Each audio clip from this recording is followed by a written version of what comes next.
All right. Before I get underway, anyone here already using Google Analytics? Awesome. All right. Well, hopefully we've got lots of questions in the Q&A time. That'll be good. So obviously my name's Ryan, and before I talk about Google Analytics, I want to talk a little bit about a friend of mine. Okay. Some of you might know him. And you're probably going, that's great, Ryan, but we don't really care that you've got cool, fancy, famous friends, you know, friends with an Australian of the Year and all that. It's not about bragging. He's a friend of Connecting Up. And when I say friend, I'm using that term loosely. So we've got some demographics data on our customers, okay? And so we know that the majority of our visitors to our website are Adam's age. They're in the 35 to 44 bracket. We know that the majority of them are men. So 71% are men. We know that 25 to 34 is our second highest bracket, followed by 45 to 54%. And that's probably an interesting reflection of the sector and of the people that we work with.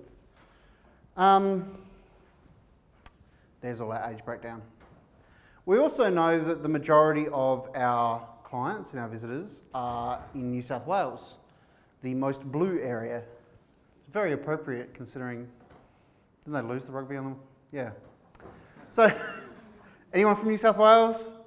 Yeah, I'm from South Australia, so I actually don't care about your state of origin. So 29% of our customer base are in New South Wales, 26% of Victoria, 16% South Australia, 8% WA. So with a couple of notable exceptions, somewhere like maybe Western Australia is 8%, Tasmania is 2%. This is generally following the trends of the Australian population, which is cool, okay? And this is great data that we spent hundreds of thousands of dollars sourcing from a market research company. Nah. We did that with Google Analytics. And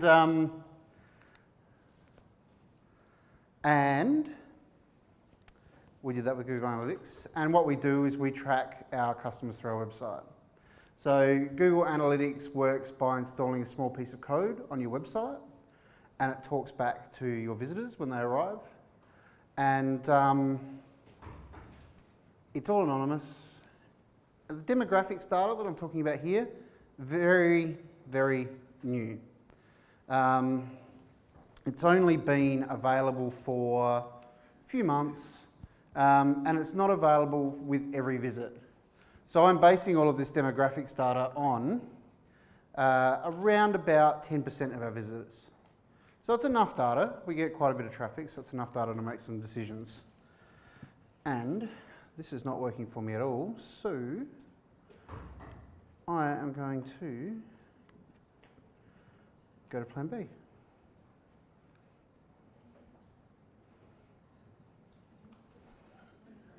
All about improvisation. Talk amongst yourselves, come up with some great questions. No, I'm good. All right. Anyway, as I was saying, Google Analytics is really good. So anybody that uses Google Analytics will recognize this. This is our dashboard when we first log in. So it gives us some great headline stats.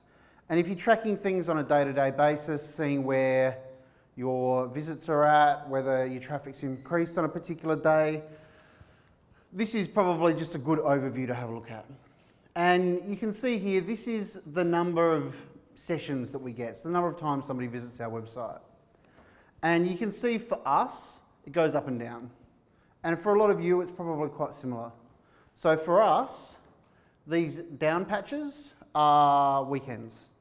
So funnily enough, a lot of you don't work on the weekend, so you don't visit our website as much. It makes us sad, but we understand that, so we don't get too sad about it. Then we get these great peaks in the middle of the week. Middle of the week's when we send our newsletters out. So everybody gets the newsletter, you all get the newsletter, and you all love the newsletter, and you all click through the newsletter, and you go onto the website and read the articles. Don't correct me. I just want to think that it's all of you. but we have the data to back it up, okay? We know how many times people visit during a month. So this is actual data from our website. I'm not hiding anything. 57,000 sessions in the last month. And that 57,000 sessions were made by 44,500 users. We know that they viewed 188,000 pages, and that means that they visited 3.3 pages every time they visited the website. That's useful for us to understand how much people are reading on our website. It's useful for us to understand how long it takes people to get to where they need to go. It's okay that people leave the website, but we need to understand when, and we need to make sure that we're helping them every step of the way. We know that they're on average spending about 3 minutes, which is good. 3 minutes is probably enough time to consume an article, find a product, get the information that you need. And we have data on the extremes of that, so we know what percentages everybody's doing. We have a bounce rate, so we know how many people are visiting the website and leaving straight away. It might be that they're not finding what they need. It might be that we're targeting bad keywords on search. For us, does anyone here have a website that functions as a directory at all? Yeah, a couple? Yep. So a bounce rate, you probably want about a 30 to 50% bounce rate. That's generally accepted pretty good. A really high bounce rate is quite typical for a directory, because we might have somebody search for the Jody Lee Foundation, and of course we're really good at our SEO, so we come up the top, people click on that page and they get the information that they need and they leave. It might be that they need the phone number, it might be that they need the email address. We have a not-for-profit directory, so we're supplying that information. The great thing about this is we can actually segment that data out. So we can go, okay, all the directory listings, let's pull them out and let's go, okay, we know they're a high bounce rate, we can measure that separately. Let's look at the data without the bounce rate, or without the directory, and hey look, there's a sort of a 30 to 40% bounce rate. So we understand people are coming to the website, they're finding what they need, and they're staying for a little while. So this is all really useful data for understanding that people actually use our website. Our funders like to see data, they like to know that people are actually interacting with us. But we can also find out how people got to our website. So we can find out, the bulk of our visits are organic search. So back to that directory theory, lots of people visit straight from a Google search or a Bing search. We have quite a high percentage of direct searches, direct visits. So that might be people, we do a bit of direct mail. So it might be somebody getting a flyer in the mail, opening it up, going to the website. It might be all of you, when you leave the room, tell 10 of your friends how amazing Connecting Up are, and they go to connectingup.org based on your recommendation. We have referrals, so that's coming from different websites. We have paid search. So paid search is liberal here. Anybody got a Google grant yet? I'm going to plug that in a minute, but yeah, a few. So Google will offer not-for-profits in Australia now $10,000 a month of advertising credit, essentially. And so you can advertise your organisation on Google. So that's done through their paid search mechanism. We don't pay for that, but you can see that that's driving a small percentage of visits and something that we're building up more and more. So this is essentially telling us how effective our different channels are, how popular our different channels are. We want to hear from all of you about how you want to interact with us, but at the same time we have data here that tells us what you're finding the most useful in terms of coming to us. It helps inform what we do from a marketing sense, and it helps us understand a bit more what you need. We also understand the different bounce rates. So, people who come in via paid search stick around longer, lower bounce rates. People who come direct also stick around longer. But back to that directory theory, we're getting a 72% bounce rate on our organic searches. So we know, because we check, what is driving that. and we know that people are finding the information they need. Because we can look at it. So we can get a sense of what pages are the most popular on our website. We can see the page views. Now, perhaps common sense, but for the last, I don't know, I've been doing this for too long. So 15 years ago, you'd expect your homepage to be your most visited page. You'd expect people to find your website through your homepage. And it was like that 15 years ago. But nowadays it's not the case. And so you can see on here, we use Drupal as our content management system, as I'm sure a few of you do. So /node is Drupal Geek for homepage. So you can see that our homepage is still our most popular page, but it's not the only one. So our homepage makes up less than 6% of our overall traffic. So once we know that, what implications does that have for how we model our navigation, for where we put our fundraising buttons, our donate buttons, for where we put our information on our website? We can see that our second most popular page is our account page. Everybody sees that when they log in, so that's good. That gives us a sense of how many people are logging into the website. Third most popular, sorry. The past month? Yes. So again, you can see instantly a skew towards the conference. Lots of people registering in the last month. Adelaideans, if you're from interstate, are notorious for booking at the last minute. I'm not going to make people raise their hands, and I'm not going to name and shame. I didn't even have to book myself, so that was nice. But yes, the last month. So that gives us an idea of whether people are responding to our conference communications. And if we're not getting the registrations that we need, why is that? Are we getting the traffic that we need to the pages?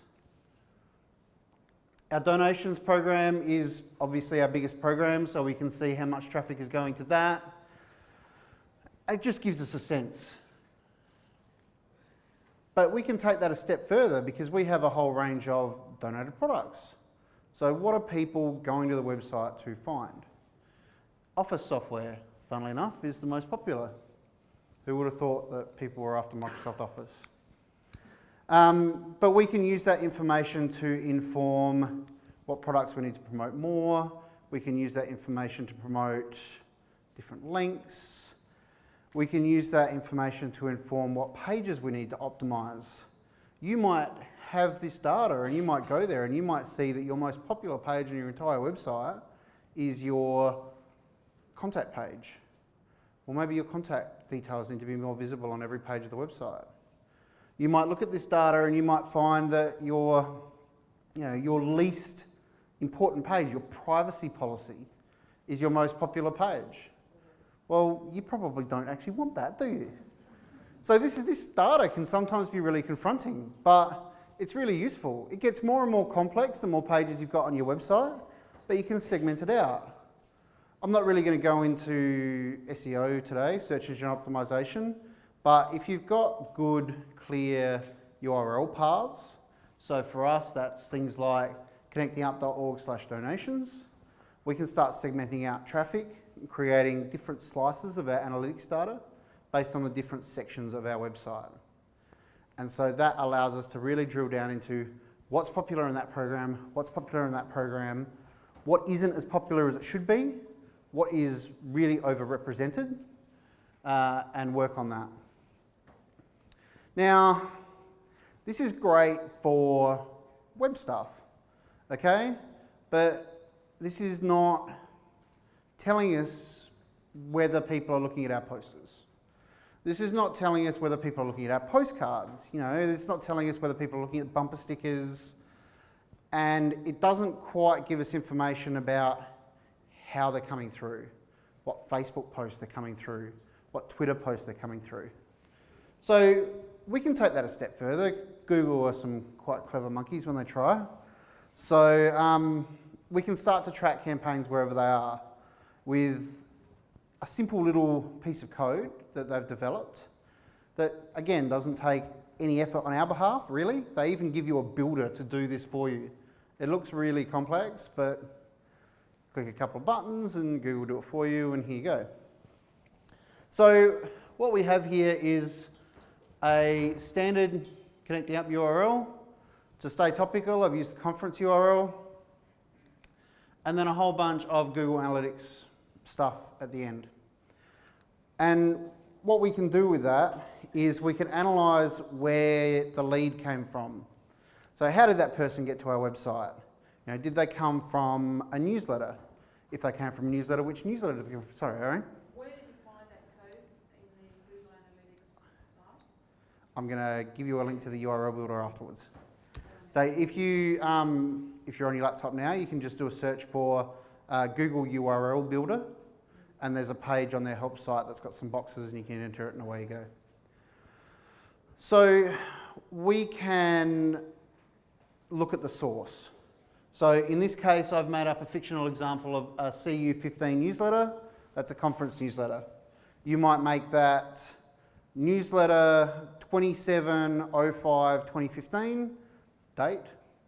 You might make that post about fundraising.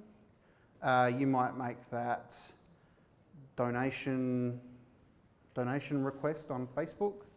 You can put whatever you want there. There's no customization required. You do what you want. Google don't care.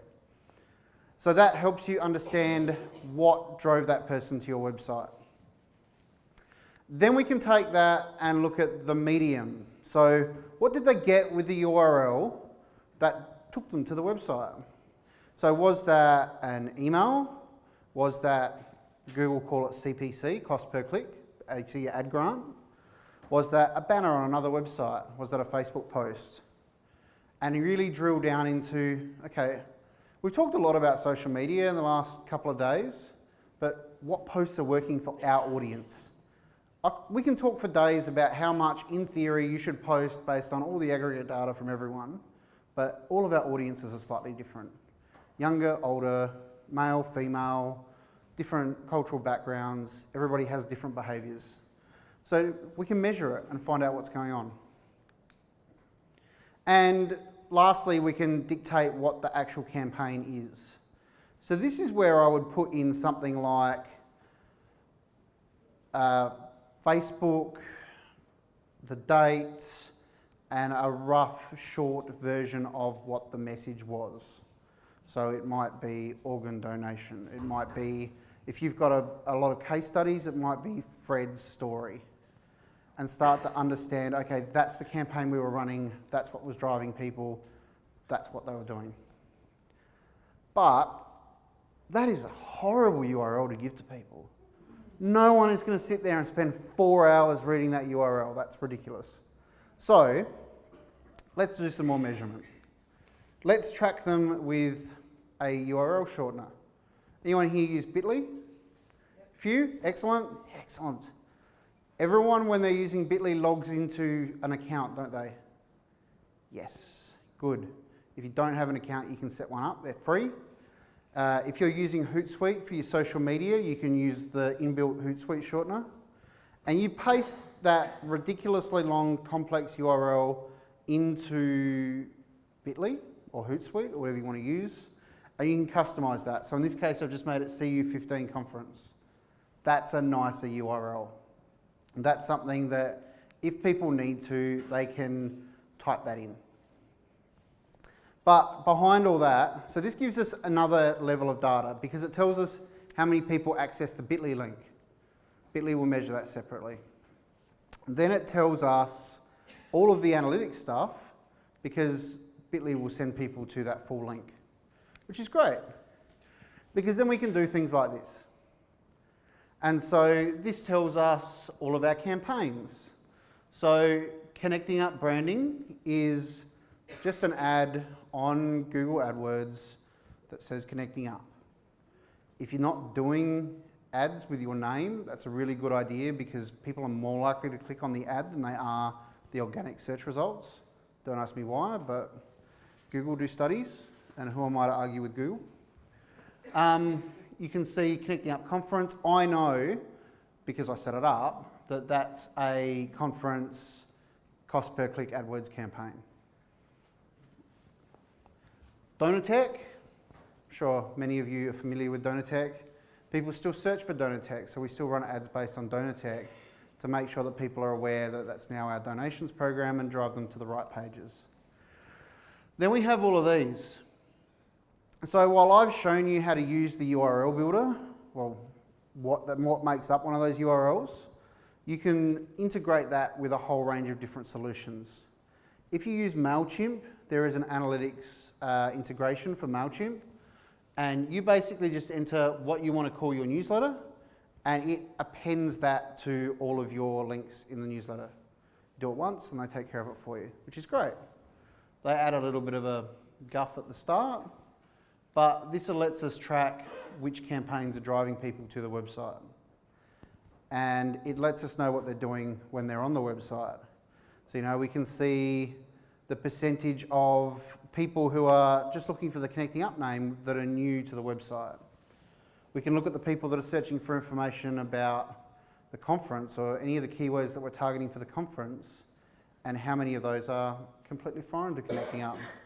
So 30% of the people coming in searching for the conference don't know who we are, which is excellent. This is a great form of outreach for us, and we're getting that immediate feedback. We also know how they're getting through. So we said it before about how important organic search was for us. And we know straight away that Google/organic, which is Google slang for free, is driving the majority of our traffic. Direct is second. Then we know that Bing is driving a significant amount of traffic. Then we know Google cost per click, so AdWords. But we can segment this out into our different mailing lists. This is something that MailChimp does for us. Yahoo, referrals from SA Community, and we get a real sense of what links we've got out there that are starting to work for us. Now, we can always find new ways to use this data. We just collect it in the background, and when it's important to our organisation, we can use it for what it's important to us for. So if you're looking at mobile, and Darian gave you a lot of really good reasons yesterday why you should look at mobile, you need to understand a bit about your audience. So for our audience, we know that mobile is an increasing thing for us, but it's not a key thing. So 76% of our visits to our website still come through the desktop.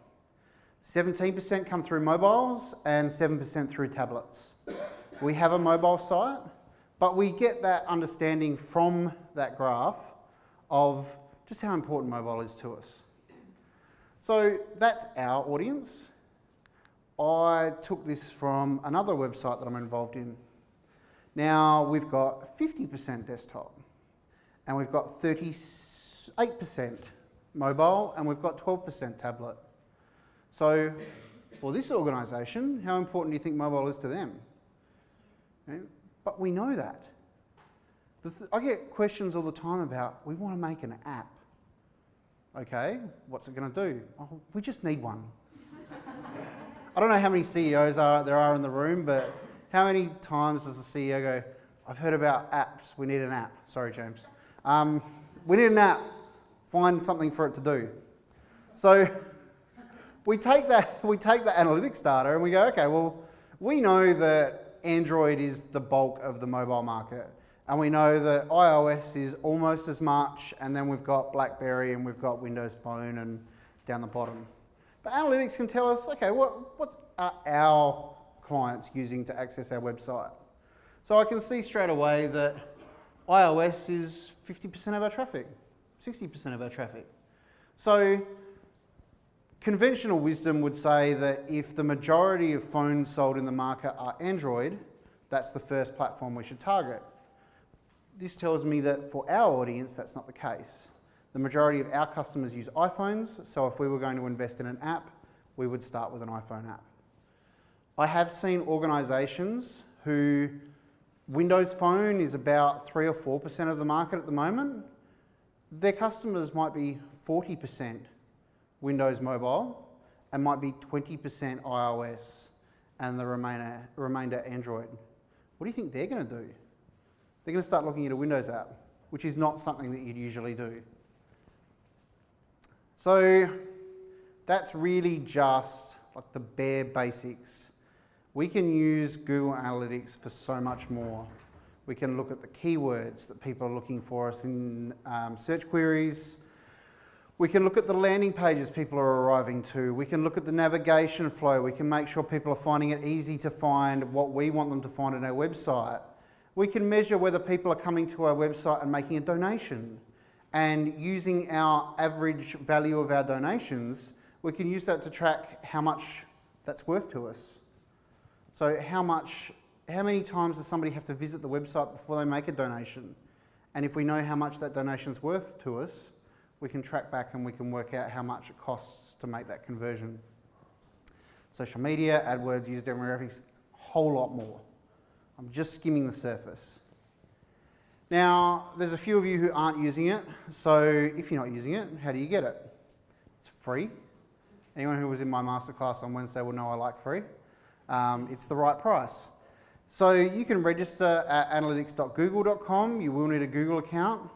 Now, to install it on your website, if you're using a pretty common content management system like WordPress or Drupal, there are built-in plugins that will do great stuff like track file downloads, track your demographics data, and keep your analytics code up to date, so you don't have to. One less thing for you to do. If you're not using a common content management system, and your pages are static HTML, then I really feel for you. You're going to have to manually add the code to every page that you want to track. It's not the worst thing in the world, but it's a pain. And for Google for Nonprofits, there is a $10,000 ad grant per month up for grabs. And it's not a competitive process. If you're a nonprofit, you should be able to access that. And you can make use of that 10 grand a month, and you can integrate that with your Google Analytics to drive more visitors to your website. If you are interested in that, I will do a completely shameless plug that we are doing a Google Grants, AdWords and Analytics Academy starting in July. If you're a Connecting Up member, you'll get a discount on that, and that will cover everything from creating ads, understanding your accounts, integrating everything together so that you're tracking everything, optimizing your ads, the whole lot. Yeah. That will be online. So that'll be a series of about 6 webinars with plenty of Q&A time, an actual Q&A, not text stuff. All right, so I hope that's given you a great overview. I encourage you to attack me in the breaks and ask more questions. And hopefully I'll see some of you at the course.